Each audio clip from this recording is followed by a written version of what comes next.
하나님 말씀을 보겠습니다. 마태복음입니다. 누가복음이 아니고요. 마태복음 2장 1절입니다. 마태복음 2장 1절부터 12절입니다.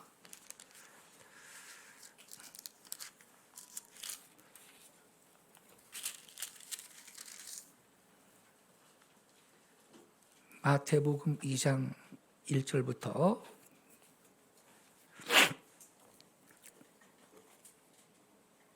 12절까지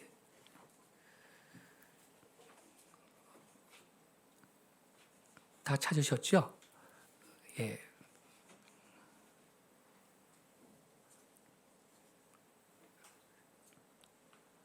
제가 낭독하겠습니다. 헤롯 왕 때 예수께서 유대 베들레헴에서 나심에 동방으로부터 박사들이 예루살렘에 이르러 말하되 유대인의 왕으로 나시니가 어디 계시냐?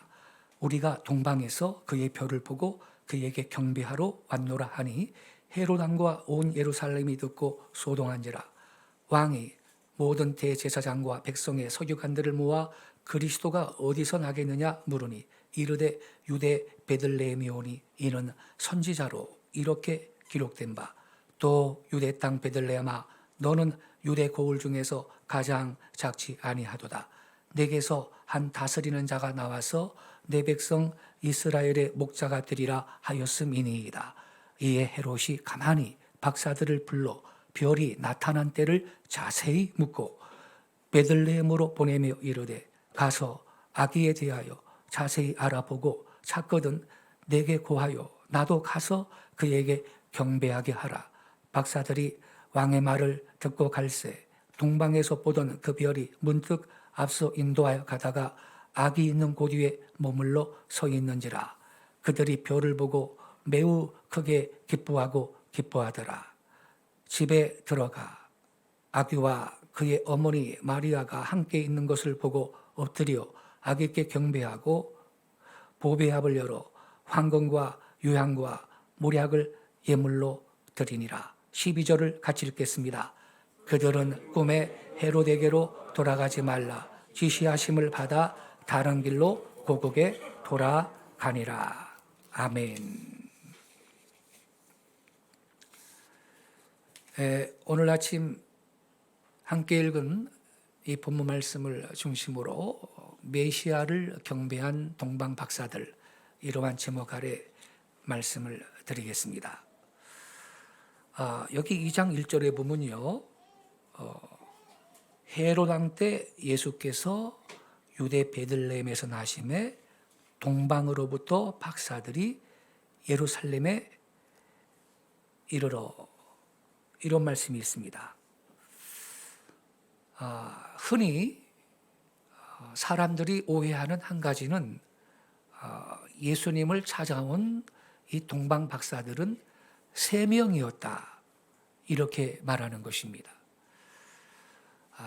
성탄 찬송 가운데도 동방 박사 3사람, 이러한 노래가 있습니다. 그러나 여러분, 성경에는 동방 박사가 3사람이라고 말한 적이 없습니다. 그들이 4명인지 5사람인지 7명인지는 전혀 언급이 없습니다. 동방 박사들이 3명이라고 말하는 것은 우리의 상상일 뿐입니다. 그 이상일 수도 있겠습니다. 근데 분명한 것은 많은 수행원을 동반한 대규모의 무리였을 것이라는 것입니다. 그 시대에 장거리로 여행하는 것은 많은 위험이 따랐기 때문에 당연히 많은 수행원들이 이 동방 박사들과 함께 갔을 것이라는 것입니다. 또 한 가지 자주 하는 오해는 이 동방의 현자들은 바벨론 아니면 페르시아에서 왔을 것이다. 이렇게 말하는 것입니다. 하지만 그것도 여러분 성경적인 사실이 전혀 아닙니다. 바벨론설이 있거든요. 근데 이 바벨론에서 예루살렘까지는 넉 달이면 갑니다. 성경적인 근거를 한번 보겠는데 여러분 여기를 좀 접어두시고요. 구약 성경 에스라 7장 9절을 한번 보세요. 719페이지입니다. 719페이지. 에스라 7장 9절입니다.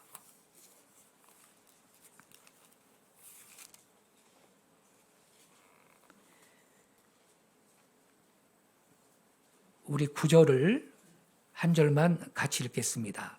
시작.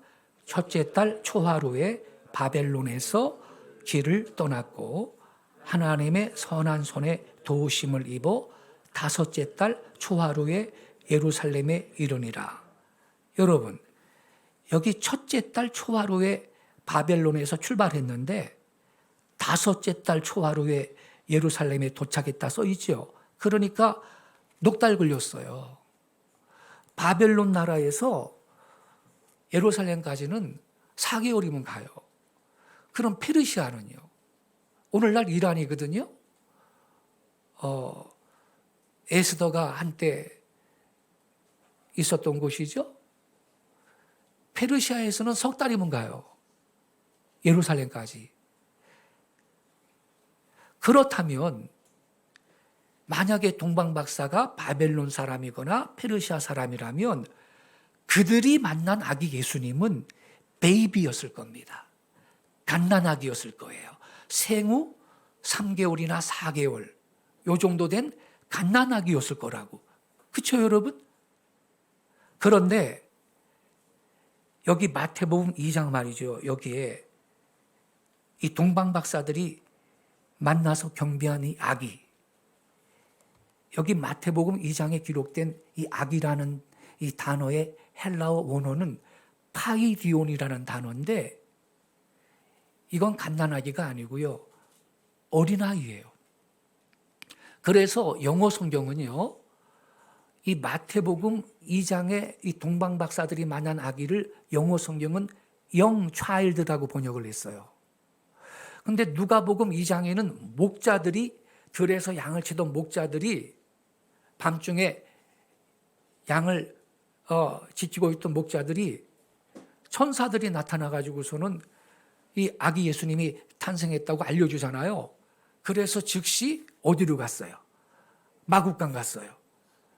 강보에 누인 이 갓난아기를 아기 예수님을 만나서 경배했잖아요. 그래서 누가복음 2장에 목자들이 가서 만난 그 아기는, 아기라는 단어는요, 헬라어 성경에 그건 블레포스라는 단어인데 영어로는 베이비예요. 그래서 여러분 영어 성경은요 구분을 잘하고 있어요. 누가복음 2장에서 이 목자들이 마국간에 가서 이 강부에 쌓여 있는 그 아기 예수, 그 아기는 영어 성경은 베이비라고 번역을 했고요.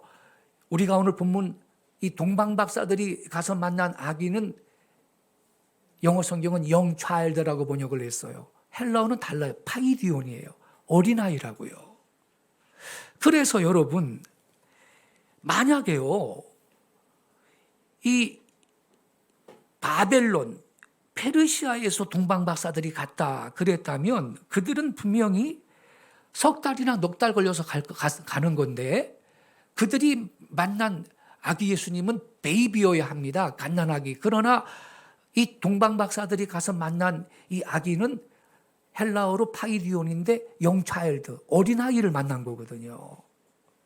그래서 기존의 이 바벨론설, 동방박사 페르시아일설은 전혀 성경적인 설득력이 없는 그러한 가설인 것입니다, 여러분. 이 동방박사들은요, 예루살렘에 와서 당연히 유대인의 왕이니까 궁중에 있겠거니 생각을 했겠죠. 그러니 예루살렘으로 왔어요. 유대인의 왕으로 나시니가 어디 계십니까? 우리가 동방에서 그의 표를 보고 그에게 경배하러 왔습니다. 헤롯 왕과 온 예루살렘이 소동이 일어났습니다. 근데 7절에 보면요, 헤롯이 가만히 박사들을 불러 별이 나타난 때를 자세히 물었대요. 박사님들, 그 별이 언제 나타났습니까? 자세히 물었대요. 왜 그렇게 물었을까요? 예수님의 나이를 계산하려고.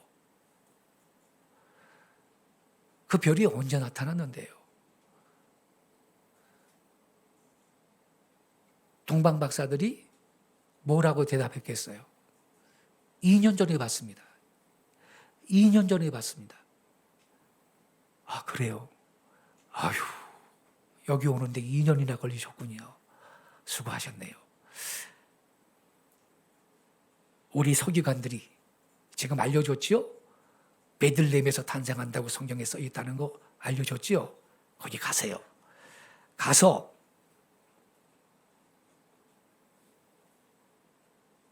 아이를 경배하시면 나한테도 기별해 주세요. 나도 그에게 경배하리다. 헤롯이 그랬거든요. 여러분, 근데 천사가 이 동방 박사들한테 헤롯한테 가지 마라. 그래서 고국으로 직행을 했습니다. 나중에 헤롯이 박사한테 속은 줄을 알고 16절에 보면 이렇게 써 있습니다. 이에 헤롯이 박사들에게 속은 줄을 알고 심히 노하여 사람을 보내 베들레헴과 그 모든 지경 안에 있는 산의 아이를, 요 다음 말씀을 잘 기억해야 돼요. 박사들에게 자세히 알아본 그때를 기준하여서 2살부터 그 아래로 다 죽이니, 이렇게 돼 있어요. 박사들에게 자세히 알아본 그때를 기준하여 2살부터 그 아래로 다 죽였다. 그러니까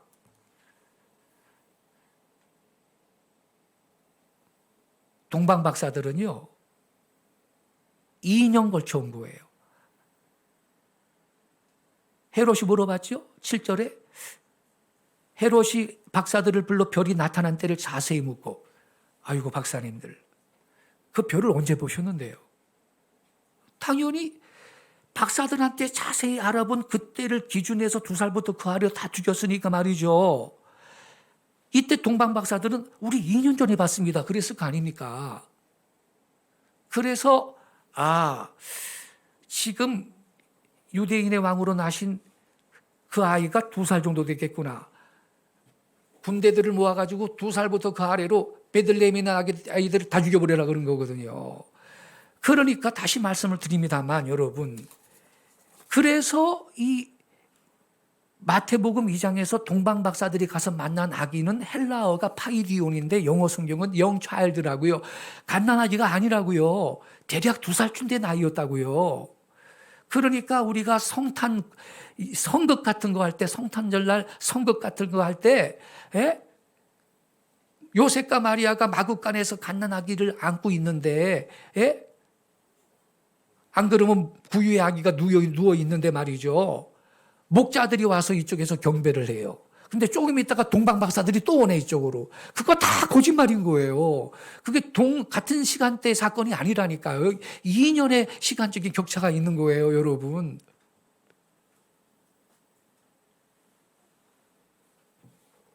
그러니까 동방 박사들이 동방에서 별을 보고 출발을 했어.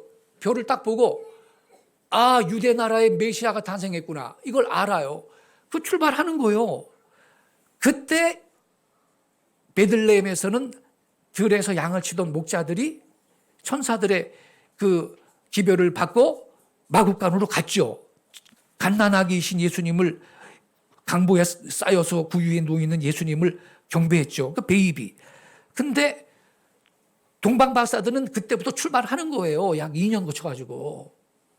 그럼 여러분, 바벨론이나 페르시아에서는 4개월, 석 달이면 가는데 예루살렘까지 약 2년 걸쳐서 갔으면 얼마나 먼 동쪽에서 갔겠어요. 그래서 신라에서 갔다 이 말이에요. 예. 삼국사기 신라 분기에도 말이죠. 박격거세 보내보면요. 박격거세 54년에 해성이 나타났다 그랬는데 그게 예수님이 탄생하신 BC 4년하고 연대가 일치합니다. 그래서 아무튼요. 그 먼 곳에서 말이죠. 예. 그 인류를 구원하시기 위해서 유대인의 왕으로 나신 그 메시아를 경배하려고 그 먼 거리에서 이 그분의 표를 보고 유대 나라까지 이 동방의 박사들이 경배하러 간 것입니다. 그 먼 길을 마다하지 않고 유대 나라를 찾아갔습니다.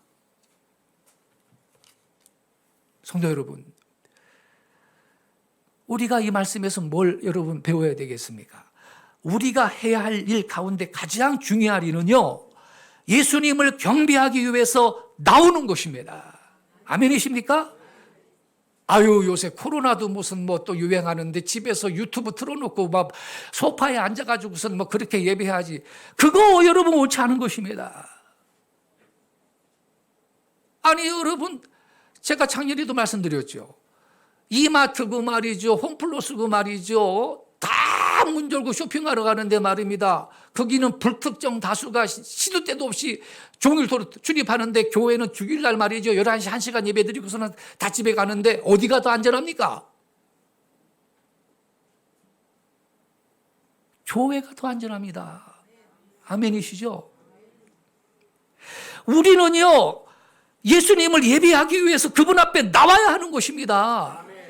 어이구, 오늘 왜 이렇게 비가 많이 쏟아지나? 그냥 뭐 집에서 뭐 TV 틀어놓고선 유튜브로 무슨 온라인으로 예배하지. 그러한 정신을 갖고 있는 분들은 이 동방 박사들의 신앙에서 여러분 배워야 할 것입니다.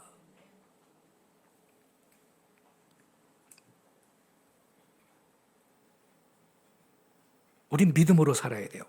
제가요, 이번 달 첫째 주간에 말이죠. 저 대전에서 한 선교단체에서 수련회를 하는데 특강 강사로 초청을 해서 갔거든요. 그런데 이제 숙소를 호텔로 마련을 했는데, 한 방에 목사님 2분씩 그 스태프 목사님들을 한 방에 2사람씩 자게 했어요. 그런데 숙소가 뭐 충분하지 않아가지고 이 침대가 각자 싱글 침대로 그냥 각자 누워 자게 해야 될 텐데 큰 더블 침대에 저랑 다른 목사님하고 같이 잤어요. 그런데 수련회 끝나고서는 이제 올라왔는데 3일쯤 돼가지고서는 같이 잤던 목사님한테 전화 왔어요. 유 목사님 괜찮으세요? 그러는 거예요. 그래서 뭐가요? 나 코로나 걸렸는데 그러는 거예요. 그래서 자가격리 중이래요 지금. 자가격리. 목사님은 괜찮으세요? 나랑 같이 주무셨는데? 그래요. 그래서 나 멀쩡한데요. 그때부터 지금까지 멀쩡합니다. 할렐루야. 야, 모든 게 주의 은혜입니다. 할렐루야. 그분이 쓰던 생수 있잖아요. 요거. 그것도 같이 마시고 살았어. 할렐루야. 그런데도 생각해보면 모든 게 주의 은혜예요. 그분은 또 백신을 접종을 4차까지 맞으셨네. 나는 한 번도 안 맞았는데. 할렐루야.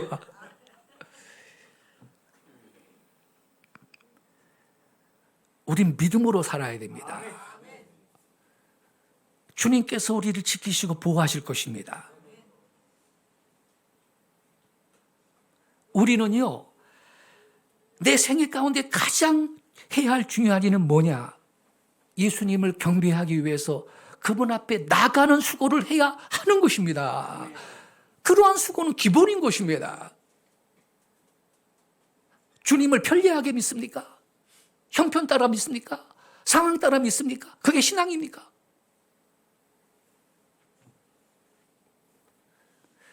그리고 우리가 하나님을 섬김에 있어 가장 중요한 것은요, 영과 진리로 하나님을 예배하는 것입니다.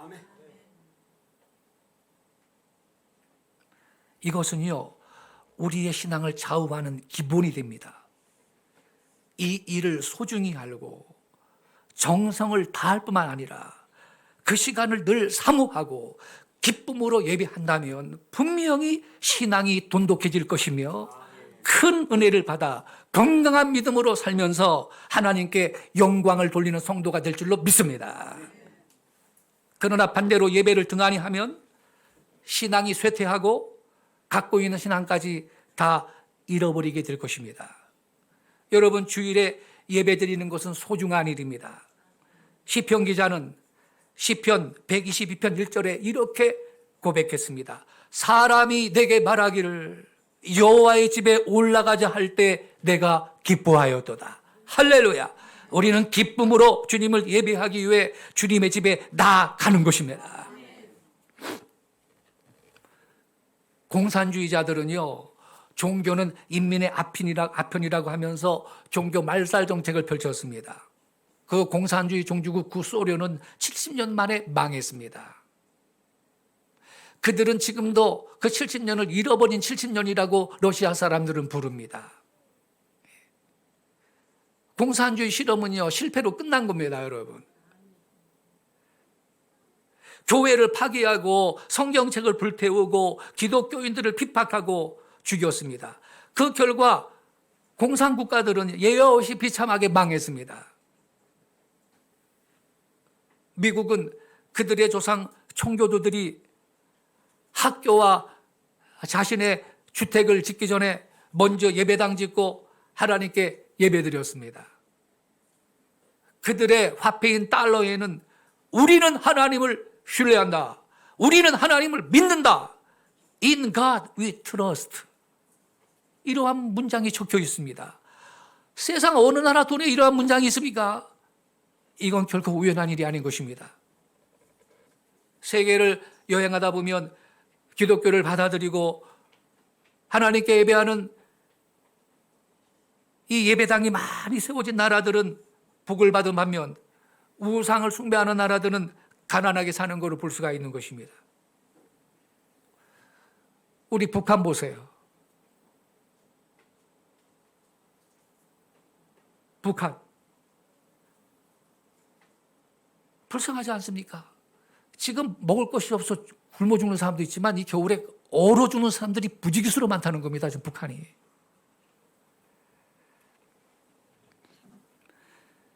여러분, 우리나라가 말이죠, 가까운 시일 안에 지금 선진국 대열에 진입을 했죠. 우리나라가. 정치인들이 정치 잘해서가 아닙니다. 이 땅에 1,000만 성도들이 예배하고 수만 개의 교회와 1,000만 기독교인들의 예배와 눈물의 기도가 있었기 때문에 하나님의 도우심을 힘입어 이 나라가 단기간에 선진국 대열에 들어 진입한 걸 믿으시기 바랍니다.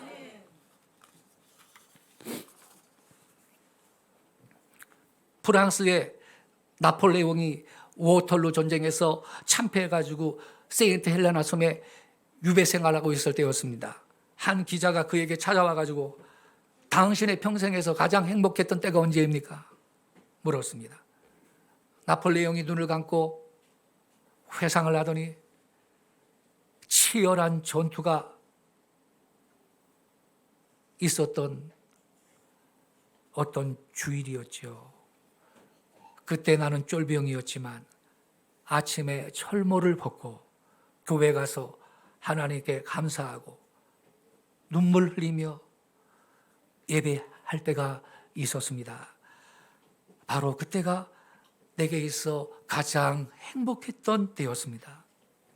그러나 어느 날부터 예배에 빠지기 시작했고 지금은 전쟁에 패배하여 이처럼 유배 생활을 하는 처량한 신세가 되고 말았습니다라고 그의 아픈 마음을 토로했습니다. 예배를 없애고 기도를 없애고 예배를 짓밟고 하나님을 저버린 나라들, 특별히 북한, 저주의 땅이 되었습니다. 백성들은 굶어 죽는데 미사일은 쉬지 않고 쏴댑니다.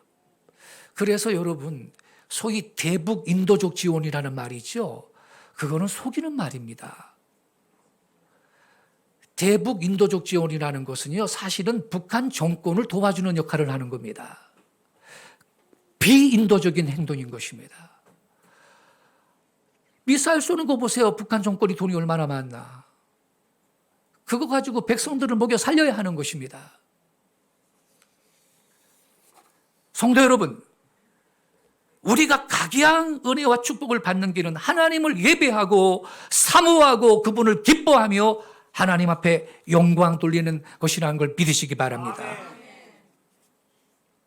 그리하여 동방 박사들이요, 그 먼 곳에서 아기 예수님을 경배하기 위하여 장거리 여행을, 그 숱한 고난을, 고생을 마다하지 않고 떠났던 것입니다. 2절을, 마태복음 2장 2절을 한 번 더 보겠습니다. 유대인의 왕으로 나신 이가 어디 계시냐? 우리가 동방에서 그의 별을 보고 그에게 경배하러 왔노라 하니. 동방에서 그분의 별을 보고 그분께 경배하러 왔다. 사람들이요, 이 구절을 읽을 때 또 오해를 하나 하는 게 있는데 말이죠. 동방 박사들이 별을 보고 계속 그 별을 보면서 별을 따라서 예루살렘까지 왔다라고 믿는다는 거예요. 그러니까 그 별이 하나의 내비게이션 역할을 해가지고 이 동방에서 예루살렘까지 계속 이 박사들을 인도했다라는 거예요. 그러나 여러분, 성경을 보면요, 동방의 현자들은 동방에서 별을 본 것이지 계속해서 그 별을 보면서 걸어간 게 아니었습니다. 별은 그때만 봤고요, 9절에서야 다시 별이 나타난 것입니다. 9절. 박사들이 왕의 말을 듣고 갈 때 동방에서 보던 그 별이 문득 앞서 인도해 가다가 아기 있는 곳 위에 머물러 서 있는지라.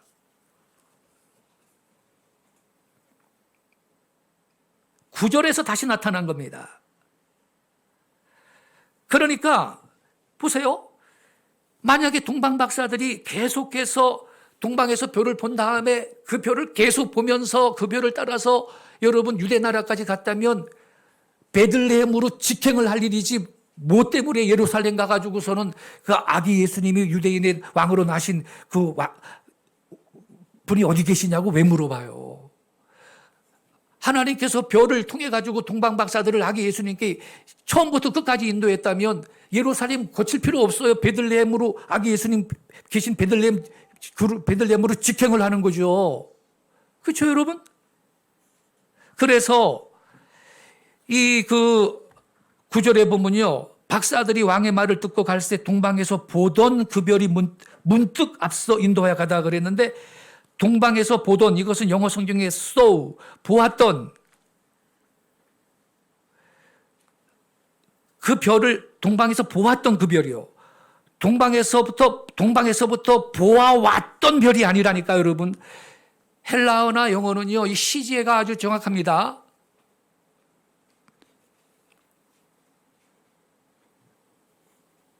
그래서 우리가 알 것은요, 이 동방 박사들은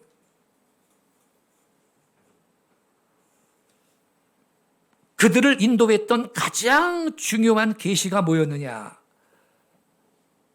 특별 계시인 기록된 말씀이었습니다. 왜냐하면요, 애초에 민수기 24장 17절에 이런 말씀이 있습니다. 내가 그를 보아도 이때의 일이 아니며 내가 그를 바라보아도 가까운 일이 아니로다. 야곱에게서 한 별이 나오며 이스라엘에게서 한 홀이 일어나서 모압의 구석구석을 치고 셋의 자녀들을 다 멸하리로다. 여기 민수기 24장 17절에 유대인의 왕이 메시아가 탄생할 때는 별이 출현할 것이라고 예언이 돼 있었거든요. 동방 박사들은 이 말씀을 믿었던 것입니다. 별을 믿은 게 아닙니다. 별은 이 말씀을 확인해 주는 역할을 했던 것이죠. 오늘날 저와 여러분의 신앙도 말씀 위에 세워지는 신앙이 되시기를 바랍니다. 동방의 현자들은 성경을 통해 지혜를 얻은 사람들이었습니다. 하나님의 말씀에 깨어있는 사람은 결코 하나님의 일이 갑자기 그에게 닥치지 않는 것입니다. 이 동방의 현자들은 예루살렘에 와서 우리의 인생에서 가장 중요한 질문을 던집니다. 유대인의 왕으로 태어나신 이가 어디 계십니까? 여러분, 그들은 부를 찾아 무슨 명예를 찾아왔던 게 아닙니다. 그들은 자신들의 꿈을 찾아 예루살렘에 오지 않았어요. 그들은 성경에 예언된 메시아를 찾아왔던 거예요. 유대인의 왕으로 태어나신 이가 어디 계십니까? 여러분, 이 말씀은요, 성경에 기록된, 신약 성경에 기록된 최초의 질문입니다.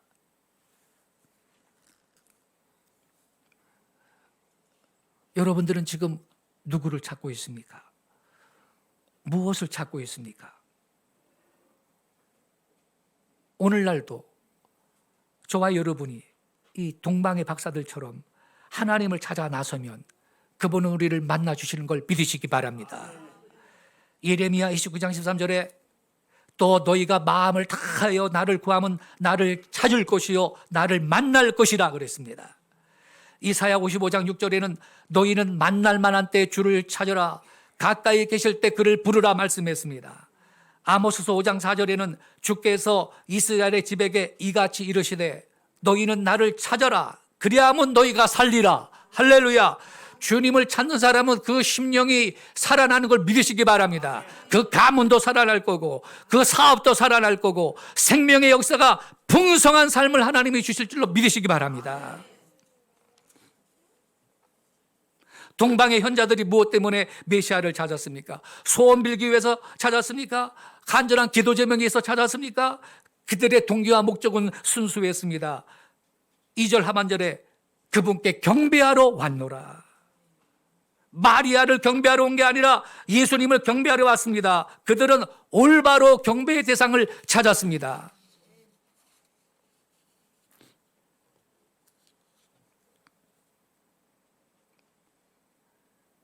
헤롯이요,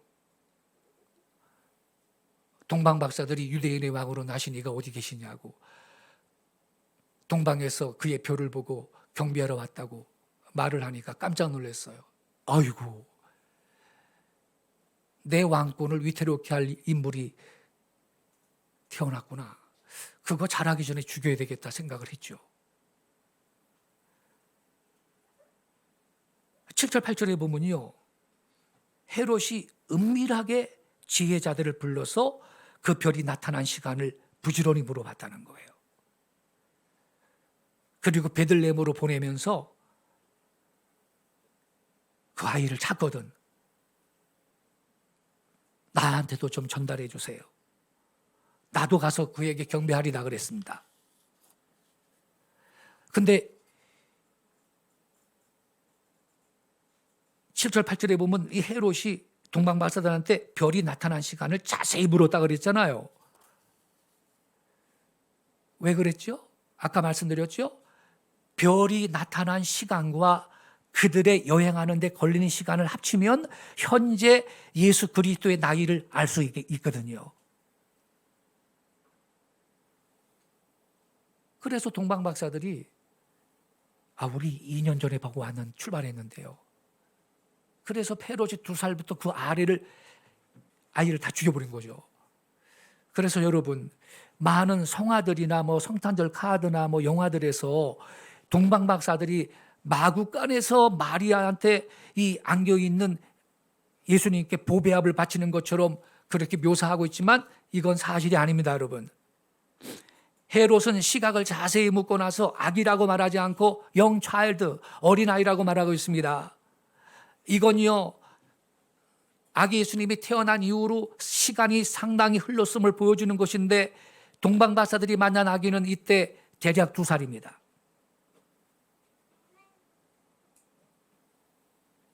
그래 이제 이 동방 박사들이 베들레헴으로 갑니다.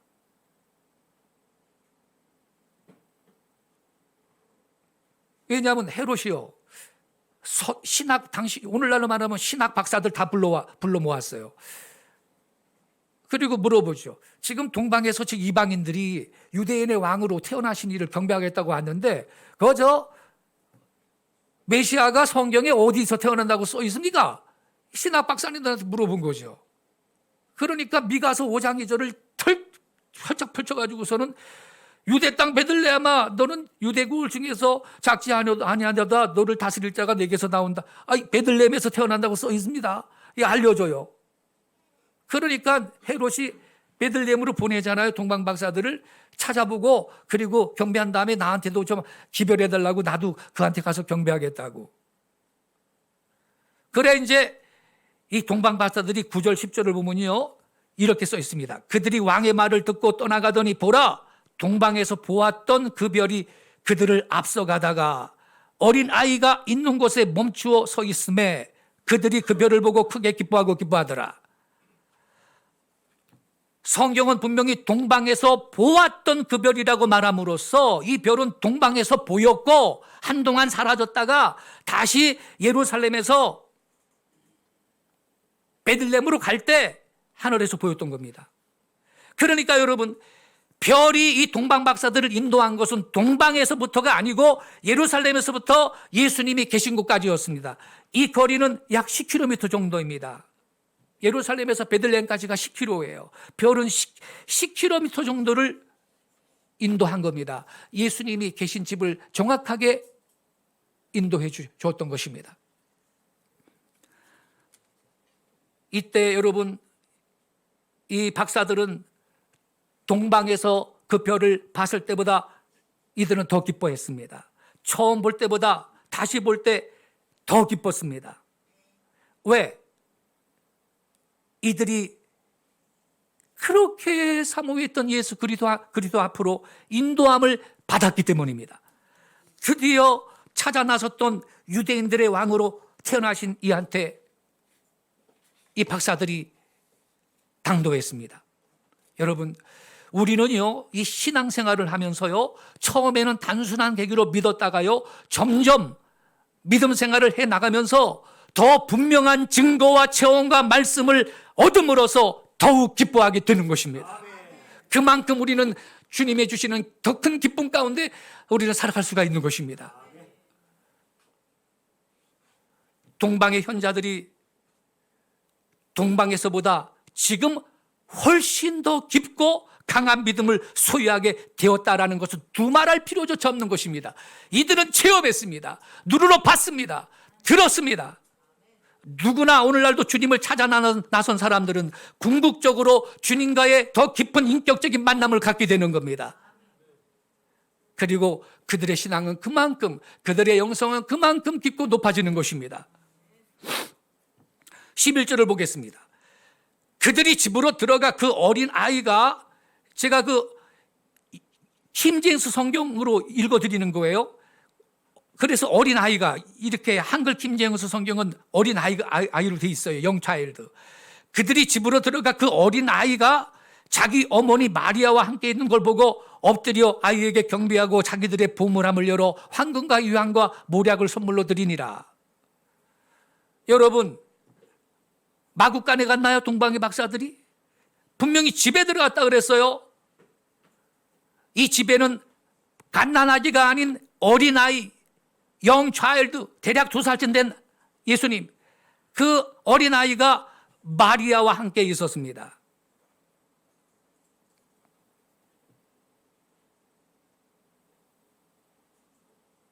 그리고요, 우리가 여러분 11절에서 주목할 것은요, 11절을 유시해서 모든 절에서 어린아이라는 말이 항상 마리아라는 말보다 먼저 나온다는 겁니다.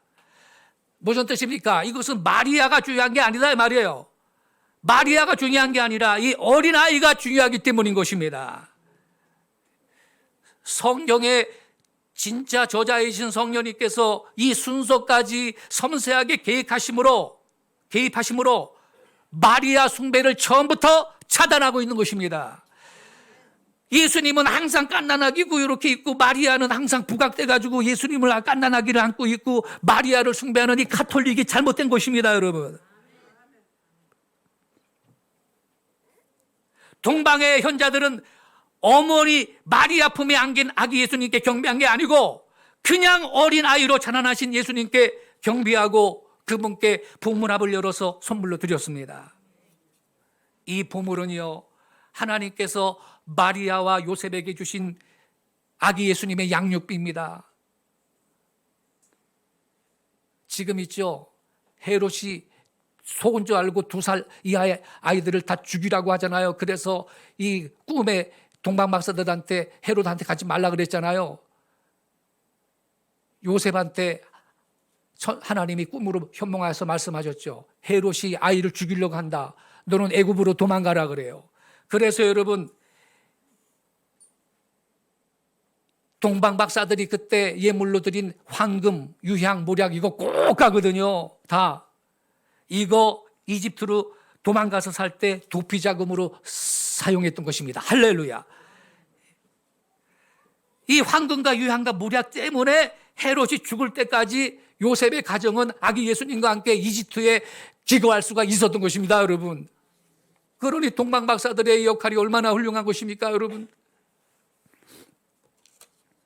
끝으로 박사들은요, 예수님을 만나기만 한 게 아닙니다. 주님께 경배하고요, 보배합을 열어 예물을 드렸습니다. 무슨 뜻입니까? 성탄절의 진정한 의미는 헌신인 것입니다. 동방박사들의 경배가 진정한 경배였다라는 이 사실은 그들이 주님께 드린 예물을 통해 확인이 되는 것입니다. 이들은 보배합을 열어 황금과 유향과 모략을 드렸습니다. 세네카는요, 동양의 풍습에는 예물 없이 왕 앞에 나오는 법이 없다, 이렇게 말했습니다.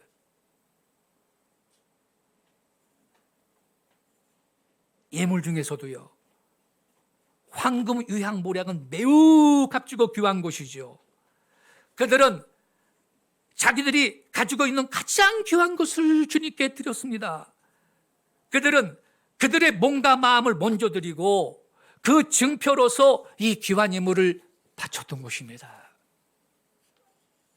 여러분, 우리 예수님도 마태복음 6장 21절에 내 보물이 있는 그곳에 내 마음도 있느니라 말씀하셨습니다. 황금, 유향, 모략 이 세 가지는 동서고금을 통해 가장 귀한 것입니다. 이들이 이 세 가지 예물을 드렸다라는 것은 최선을 다해 경배했다는 뜻입니다. 뿐만 아니라 가장 귀한 것을 주님께 드렸다라는 의미가 되는 것입니다.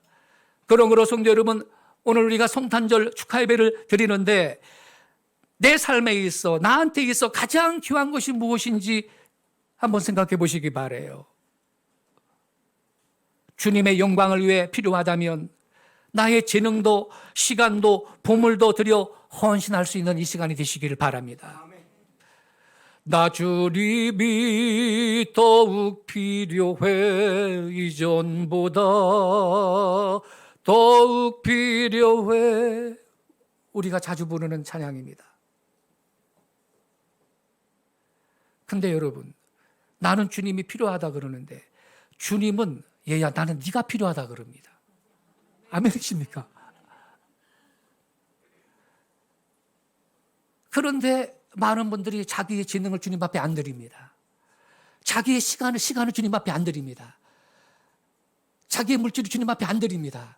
그리고서는 항상 나는 주님이 필요하대, 나는 네가 필요하다 그러는데 하나님이 할렐루야, 주님 앞에 헌신을 다짐하는 이 시간 되시기를 축원합니다. 신앙생활은 뭐냐? 온전한 헌신을 의미하는 것입니다. 로마서 12장 1절 이하에 형제들아, 내가 하나님의 모든 자비하심으로 너희를 권하노니 너의 몸을 하나님이 기뻐하시는 산 제사로 드려라. 이는 너희의 드릴 영적 예배니라 그랬습니다. 성도 여러분, 아무쪼록 이 깊은 성탄절 아침에 온전히 헌신하며 마음이 새로워져서 변화를 받으시기를 축원합니다. 이 세상에 아무리 어둡고 불의와 부정과 부패와 죄악이 관영하나 우리는 이 성탄절 아침에 어두운 하늘을 비추는 이 진리와 사랑과 공의와 생명과 자유와 평화와 생명의 별이 되시는 예수님을 붙잡을 수 있기를 축원합니다. 그리하여 진리와 자유를 위해 분투하며 온전히 헌신하는 새로운 결의가 있는 이 아침이 되시기를 바랍니다.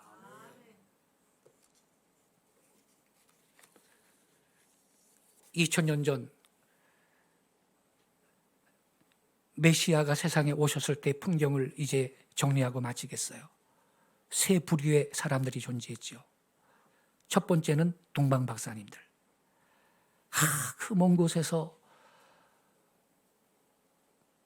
아기 예수님을 경배하려고 그 무수한 고난과 수고를 마다하지 않고 유대 나라까지 가서 예물을 바치며 경배한 사람들이었습니다. 두 번째, 그리스도가 오심을 두려워하고 소동을 일으키며 횡포를 부린 헤롯 같은 인간입니다. 그리스도를 배척한 사람들이. 세 번째, 겉으로는 메시아를 기다리는 자로 보였지만 실제로는 전혀 관심이 없었던 그 시대의 종교 지도자들입니다. 당시 서기관들이 말이죠. 제사장들이 말이죠. 헤롯이 불러가지고 지금 이방인들이 동방에서 와가지고 유대인의 왕이 태어났다고 경배하러 왔다 그러는데 그 메시아가 어디서 난다고 성경에 써 있습니까? 신학 박사들이요. 오늘날 말하면 미가서 5장 2절을 다 알아요. 베들레헴이라고 써 있는데요. 그러면 자기들도 가야 될 거 아닙니까? 할렐루야. 자기들이 동방 박사님들 가게 돼가지고 모시고 가야 될 거 아니냐고. 근데 관심이 없어요. 관심이. 예. 아주 무관심한 태도예요. 예. 이렇게 경배, 배척, 무관심이라는 세 단어를 우리는 떠올릴 수가 있습니다. 여러분, 나는 어디에 속해 있나요? 아무쪼록 첫째 부류의 거룩한 성도들이 되시기를 바랍니다. 그리하여 이 성탄절에 임마누엘 주님이 저와 여러분의 심령과 가정과 일터에 충만하게 다시 탄생하시고 함께 하시는 거룩하고 복된 날이 되시기를 예수님의 이름으로 축복합니다. 기도하겠습니다.